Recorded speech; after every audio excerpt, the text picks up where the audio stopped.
All right, let's go to this one here. Okay. Which of the following neurotransmitters is primarily implicated in the pathophysiology of this patient's condition? Dopamine, GABA, glutamate, norepinephrine, or serotonin? A 35-year-old man presents to the psychiatrist with complaints of recurrent intrusive thoughts, flashbacks, and nightmares related to his military service in the war zone 2 years ago. He's been experiencing these symptoms for more than a year and reports that they've affected his relationship and work performance. He avoids watching war movies and gets anxious when hearing loud noises. Which of the following neurotransmitters is primarily implicated in the pathophysiology of this patient's condition? So this is pretty, to me, clear cut PTSD. Okay, good, And great. just because of like all the flashbacks and like it's affecting his life and it's for over a year now. So it's just to me, and this is kind of sad, I don't really 100% know.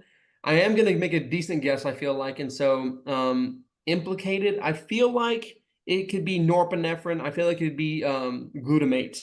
Um, Glutamate. it's one of those two, in my opinion. I don't Okay, believe it's GABA because if you have too much, it could be GABA because I don't know if it's just saying which of these is implicated. I think that means kind of like increased in this case. I'm not sure if that's what this is okay. implying, but I would actually probably go. Uh, my mind is saying norepinephrine. Is what I would end up Okay. probably going with. Okay. Let's take a look at it. Yeah, correct here. Norepinephrine is primarily implicated in the pathophysiology of PTSD. It plays a role in formation, retrieval, traumatic memories, and stress response. So Hmm. once again, this is an association.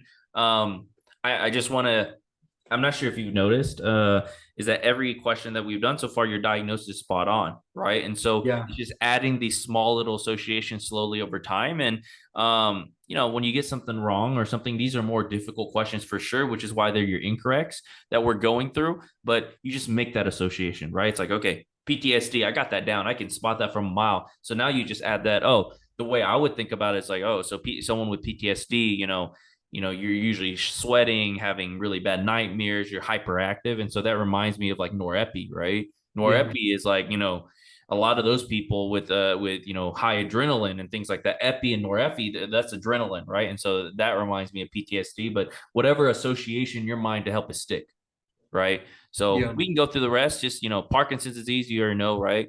Schizophrenia, Parkinson's disease, addiction, right? Mhm. Dopamine. You got GABA, right? Inhibitory, right? Anxiety, epilepsy. Glutamate is usually like Alzheimer's, ALS, and then serotonin is involved with mood regulation, appetite, sleep, which makes sense, right? Yeah. SSRIs, right? Yep. And so depression, anxiety, and OCD. So that makes sense, right? And so